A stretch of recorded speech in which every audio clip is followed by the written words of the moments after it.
everyday thing. It's an everyday thing. It's an everyday thing when you let your nuts hang. Someone would have told me back in 2020 that in 2026 I would have the balls and the bravery to discuss what I'm about to discuss to strangers on the internet, I would have been calling you a liar. Primarily because this part of my life was the most challenging. The circumstances around it carried so much shame, and I never thought that I would get past that. But I had several signs recently that really pushed me to actually share the story. And I was talking to one of my friends, and I just kept going back and forth with actually sharing it. But I did make this page specifically to be vulnerable for the women actively going through it, because once again, while I was in it, I felt like I was the only one. And I never want any other woman to feel like that. I never want any other man to feel like that, because you are not alone. What I've realized is that we are all living very similar experiences, but usually the shame of those experiences keeps us from feeling like a collective. So, story time of how I found out about my ex-husband being a serial cheater, and eventually figuring out that he was a narcissist. Just to go ahead and give you guys a quick timeline to catch you up to March of 2020, when my life completely changed. So, August of 2019, I gave birth to my son. In October of 2019, I had the wedding of my dreams to what I thought was the love of my life. And in November of 2019, the day after Thanksgiving, my father transitioned to the next life with his battle with colon cancer.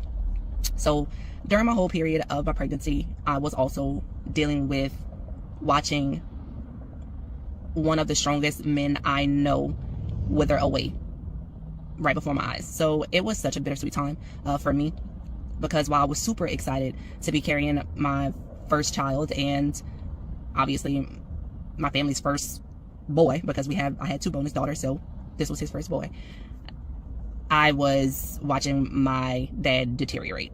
But also planning a wedding, because his one request was that he walked his baby girl down the aisle and see me get married, which I had already been engaged for about 2 years at that time. We will go ahead and fast forward to March of 2020. I am dealing with significant postpartum. I am still grieving my dad heavily at this time, and I recognize that my body is not normal. My body feels exactly how it felt whenever I was first pregnant with my son.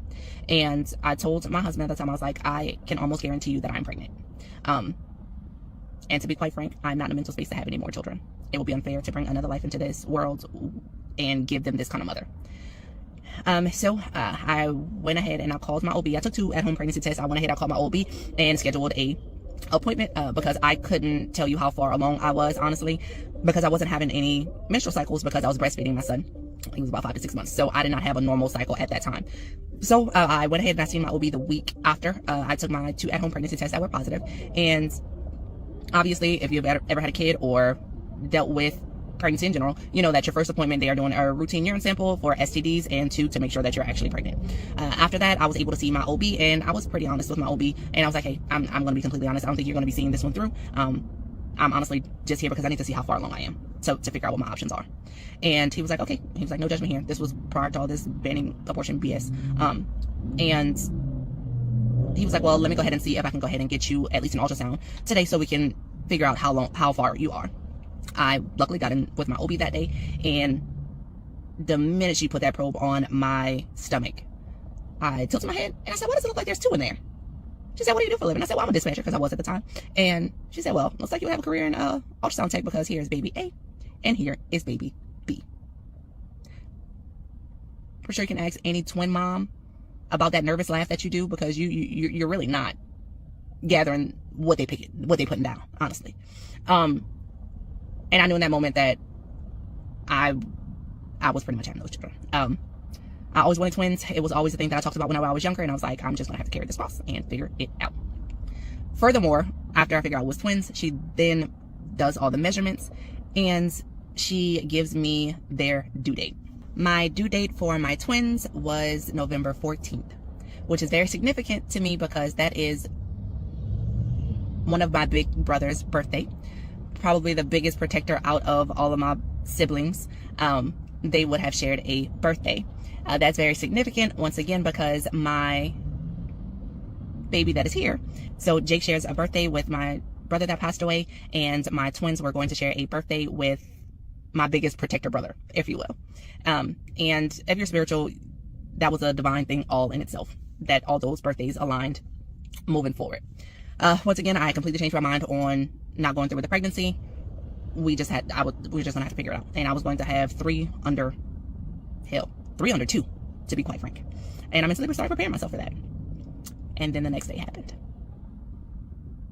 And life, as I knew it, completely changed. Nobody will ever tell me that it wasn't my dad getting to that other side and seeing what was going on behind my back, and knowing that he had to show me, and it had to be drastic for me to take those rose-colored glasses off. I trusted my ex-husband with everything in me. Like, I was taught to as a wife, especially as a Southern wife. That's what you're taught to love and be naive and think that the person that vowed their whole life to you in honor of you and to protect you was actually going to do that. And it had to be something that he could not weasel his way out of. He could not gaslight me out of. Because if you have ever dealt with a narcissist, you know that they will make you question your reality. And I had questioned so many realities up until then. This I could not question. And it had to be something that drastic to knock off those rose-colored glasses I had on whenever it came to him. My OB calls back. If you're a woman, you already know that's not a good thing. I go ahead and I'm like, hey, is everything okay? Like, did something else come up in my scans that you guys didn't see? And the nurse pauses and she says, hey, Miss Sampe, we're going to need you to come back in. And I said, well, what's going on? Well, you tested positive for this, and this. We need you to come in and get treated. I had not been with anyone else other than my ex-husband since 2013. We were in 2020. And my OB was calling to let me know that I tested positive for trichomonas, chlamydia, and gonorrhea. While I am very thankful that they were 3 STDs that were treatable, the shame, the embarrassment, I had never had an STD in my life. I was a good girl. I kept my body count low. I got with my husband whenever I was 19. I hadn't been ran through like society makes you think you have to be in order to get an STD. Because we were all taught that, right? Only loose females get STDs. I go ahead and I hang up and I call my ex-husband. And I said, is there anything you would like to tell me? Those were my specific words, and I remember it like yesterday. I was pacing back and forth at the sheriff's office parking lot. Pacing back and forth. Before I forget, no, it ain't only loose females that get STDs. It's you niggas. It's you dirty dick niggas who be over here sleeping with everything around the world. Y'all get these good girls and y'all over here tainting they cooch. That's why girls' coochies be black. Because you niggas be over here tainting they cooch. Oh, neither here nor there. But I'm for real. Just, you ain't got to be a good girl. Because y'all, man, she thought she was like, man, my man is good. I'm about to have these kids. He saving the world for me. All this good stuff. And then the OBGYN called her back and like, girl, your coochie shooting fire out that mug. You got 3. You got the trifecta of STDs. Man, you got to think about how he feeling. He walking around burning and peeling. His stuff got to be on edge right now. The way he feeling, I don't think I know at least one of them got to burn. I don't know which one of those diseases got to burn, but at least one of them got to burn. And so at this point, he's not only shooting fire, he's shooting pus, fire, and leaking. It's like discharge and all type of stuff. And like a true narcissist, his specific words were, "You're always effing accusing me of something. How do I not know it wasn't you that was sleeping around and you gave it to me? You came into this insecure and you always accused me of cheating." Click. That's how that conversation went. Yeah. My heart is honestly in my ass. I tried to go in and finish my shift. I eventually realized that I cannot finish anything. I cannot think straight. I leave work. I go home. I throw out his clothes. We had a bottle of vodka. I had my duty weapon and a bottle of spills. I finished that bottle of vodka. And I remember vividly rocking back and forth on my bathroom floor and saying, I just want to go meet my dad. I just want to go meet my brother. I just want to go meet my dad. I just want to go meet my brother. Because my life was falling apart. And I could not grasp being betrayed by that man the way he betrayed me after I took care of his 2 children. And be the best bonus mom and best wife that I could possibly be would, 1, put me in danger, 2, put our child's life in danger. And I was breastfeeding at the time, and that is a bodily fluid. I, for God knows how long, had these STDs, and that was my main concern at that time. I can tell you right now that if my child contracted any of those STDs, I would be in an orange jumpsuit right now.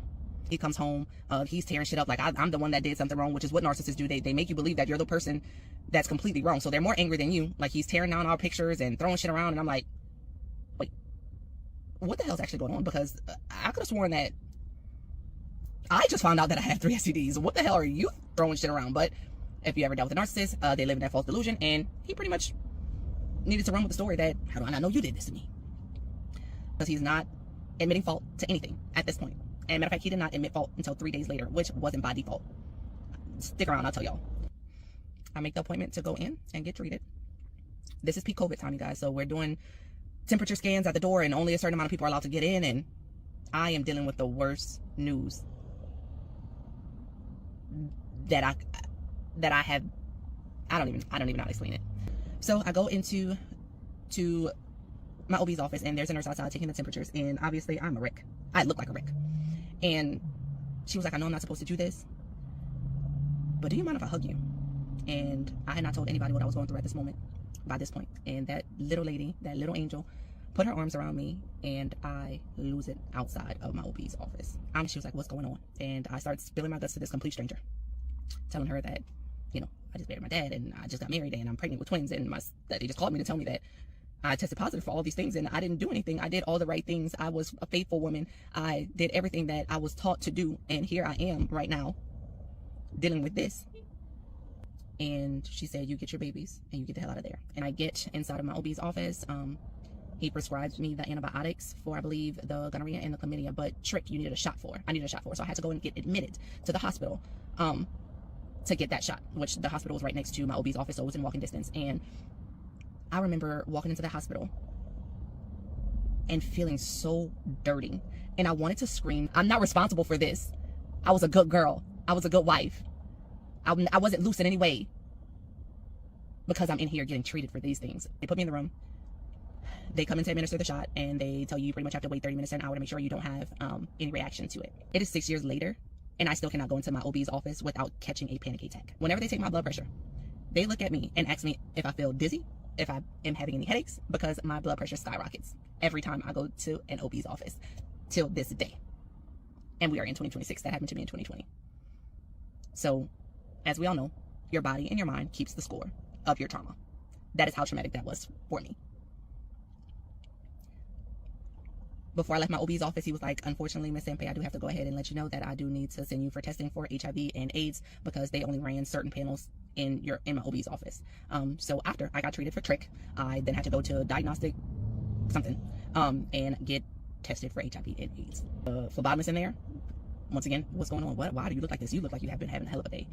Started spilling my guts yet again. And she said, excuse my French, sweetheart, but she said, you leave that son of a bitch, and you leave him right now. Because anybody who doesn't care about themselves will never care about you or your children. Very blessed that those tests came back negative. He's still not admitting it, y'all. I just want to go ahead and let y'all know. He is still not admitting what he did. And then I was like, wait a minute. I was a good wife. As good wives do. I took care of the home. I forgot that I had been the person who set up his online insurance portal. And by then I was like, holy shit, like I have this written down somewhere. Lo and behold, this man got tested and treated in January of 2020 for said STDs. Keep in mind, we are in March of 2020. He tested himself, treated himself, and continued to have sex with me the entire time, which eventually led to him getting reinfected. Yeah, walk with me. Finally screenshot it, and I made it home. And I showed him this. I said, you still want to go ahead with the story that you don't know who did this, and this is possibly me? And he was like, what do you mean? I'm like, what do you mean? I was like, I'm literally showing you your insurance documents from January 2020. He said, I don't know what that is. I don't even know what that is. What are you talking about? I said, I want you out of my house. He was like, well, can we talk? I'm about to go ride to my brother's. Can we talk? I said, I don't have anything to say to you. You've been lying to my face for 3 days, which I already knew you were lying because I knew what I've been doing with my vagina for all these years. I don't have anything to say to you. Get out of my house. The day he left that house, I kid you not, I remember this shit like yesterday. I kid you not, this man was in a hotel room, and I finally decided to open up Facebook to doom scroll. So I opened up Facebook, and while my world is crashing and crumbling down, this man makes a post joking about Tiger King on Facebook. Like, he didn't just get kicked out. Like, I just then found out that he gave me 3 STDs. Like, I was not prepared to take myself out. Joking and clowning, like absolutely nothing was happening. I'm talking, he's going about his day, going to the gym. Like, I'm trying to go to work, and my shift is texting me saying, we don't know what's going on, but we know something is not right. You're usually the light in this room, and you have left every day. You have not said anything, and we are concerned. I finally wanted to have this conversation. He was like, it was for my bachelor party, and now he had 3 days to come up with this lie, y'all. 3 days. I never thought I was going to share this story, honestly, because I didn't leave after that. He used the fact that he's super scared to have 3 kids alone. I could not figure out how I was going to ever do that alone. And I felt so much shame. I felt so low for staying with a man after doing that to me. It caused an awakening that had to happen. To realize the issues that I had within myself, to accept those things and not leave immediately. But once again, if you've dealt with a narcissist, there was the love bombing. Oh, I can do everything right. The crying, the fake tears, we can work on this, and we're going to be a family, we're going to figure this out, and all the things after a narcissistic abusive episode. And I can tell you that I was not strong enough to leave. Not at that moment. I had already lost too much within a very short amount of time.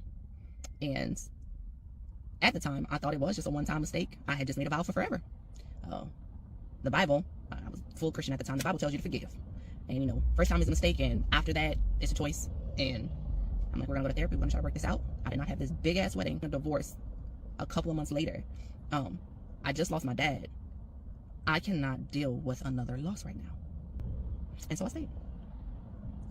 I never thought, like I said, I was gonna share that part of my story on how I found out that he was unfaithful, because I was so scared that everybody would call me stupid and say, oh, I wouldn't do this, and oh, you're dumb for staying, and I was so worried about what everybody would think. But why am I ashamed? I did nothing wrong.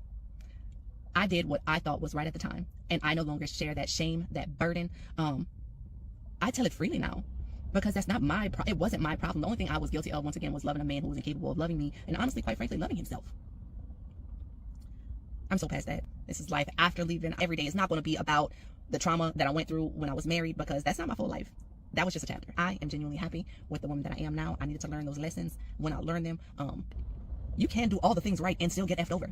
You can follow all the rules of being a good girl, and that does not save you from outcomes that you are not in control of. So I share that story with y'all because I'm on the other side, and I don't care. I have no problem being the sacrificial lamb and telling my story if that means I help one person feel like they are not alone in something, and that it's not your shame, it's not your guilt, it's nothing that you did wrong. And eventually, it will pass. It will feel like death, but it will pass. And once again, I'm living proof for that. I did forget to add how validating it was whenever the T app came out. I never got on that app because that did not align with my energy, that did not align with who I am, but a lot of people screen recorded a lot of things, and it made its way to me. So how validating it was for multiple women to be on there saying that he burned them as well. Because once again, he stayed with the story that he only cheated once, and that resulted into 3 STDs. So there were multiple women on the T app saying that he burned them as well. And also, which I was already aware of, the smear campaign that he was going around telling everyone that I was the person that cheated on him. Which, once again, I was already aware that he was going around telling people that. And I remember telling one of my friends also this. I was like, I can't believe that he's going around telling people when I have all this proof. And he's still going around this narrative that I was the cheater, and I was the one that broke up our family, and I was the narcissist. And I'm like, oh my God. And I hope this video reaches someone who is possibly going through something like that, dealing with a narcissist, getting a divorce, dealing with unfaithfulness in their marriage, thinking, how in the hell will I get through this? I'm living proof that you get through it. One day at a time, one step at a time. So that is the story time of how I found out the way he. One day at a time. One day at a time. That nigga was, boy, y'all. I'm glad nobody said on the T app I was burning nobody. That would have been hurtful. What to do, everyday people, man? We lit, we live. I did not want. Now, I want to just start off with saying thank y'all for tuning in. But do y'all do y'all want do y'all want so do y'all want me to pander to y'all, or do y'all want me to give y'all my version of the story? All right, I'm gonna give y'all my version, then I'm gonna pander to y'all. Cause actually, I'm not finna pander to y'all because I figured like if I tell the truth about what men do, y'all would understand. But y'all don't understand. Y'all think it's crazy. But I actually think what he did was shitty. It was shitty. Like I can reason with that. I can reason with what he did was shitty. Like he was a terrible husband. He actually he had a wife at home breastfeeding. She's a police, I would assume, because she had a service weapon. She was ready to take her life. She didn't even talk about if he was, consoling her at this time. She talked about how he accused her of, this being her, that she's the one that did this to him. I mean, the stuff that he did, and knowing it was him, that he had did this months prior, and instead of letting her know, he reinfected himself like a goofball. And it's just on and on and on and on that he would just continue to do this nonsense. So,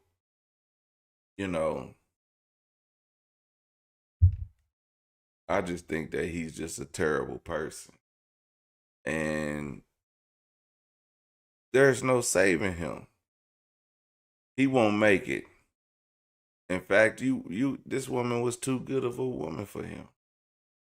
And she said, the thing, she was like, I thought I was doing my best by being a good woman and not sleeping around, and I thought I'd never catch a girl. It ain't you.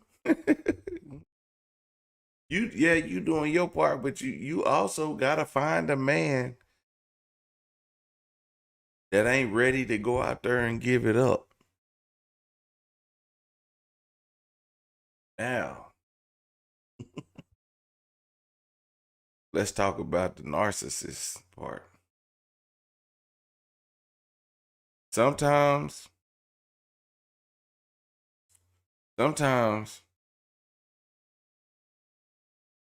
you gotta get burnt by a man to see how much you love.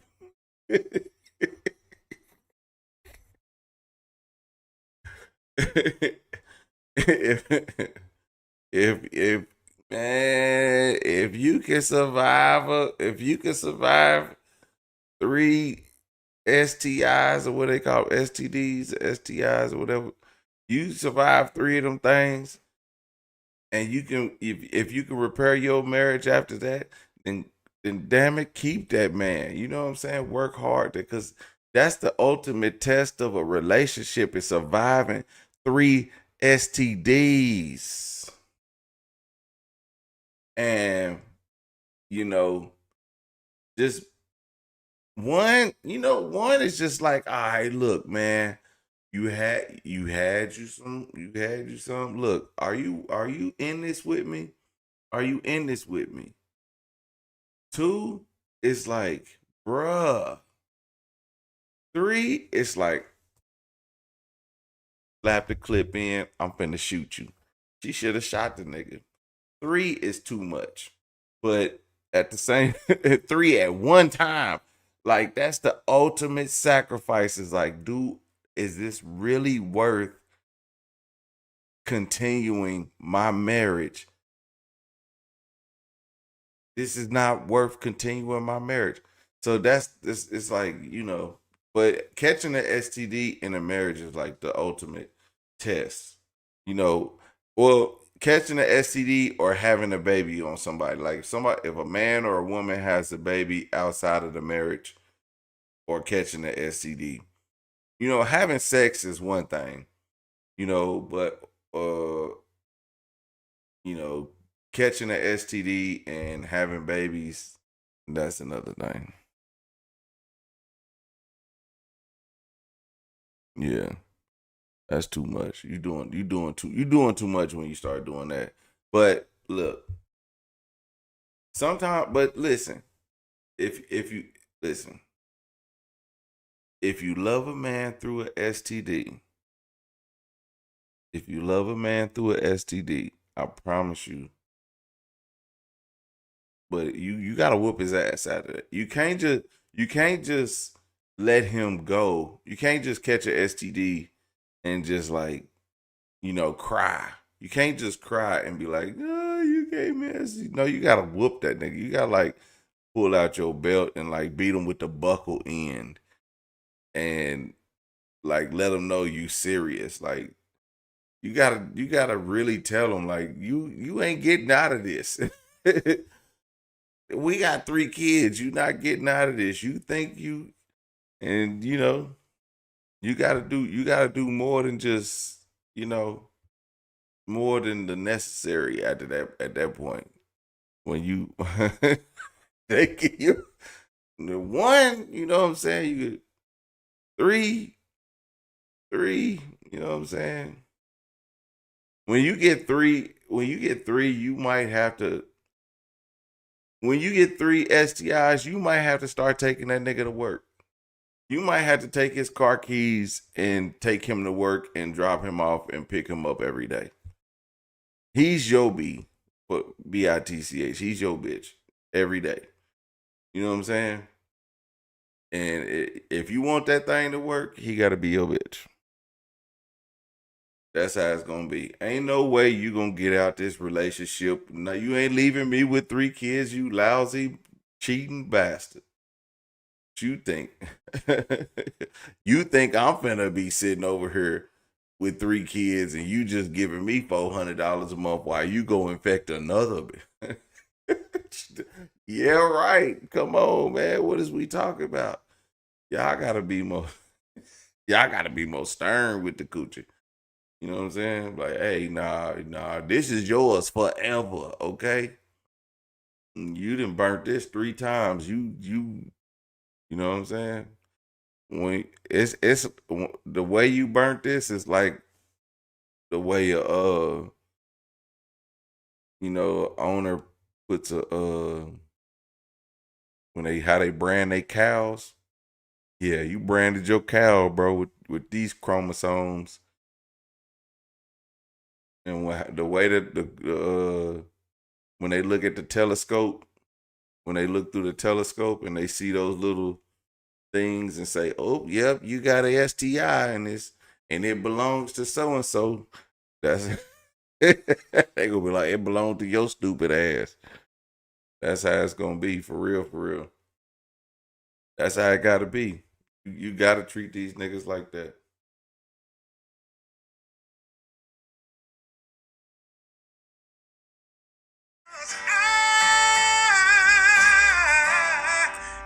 Everyday people. Day and night. For some women, it can start working in its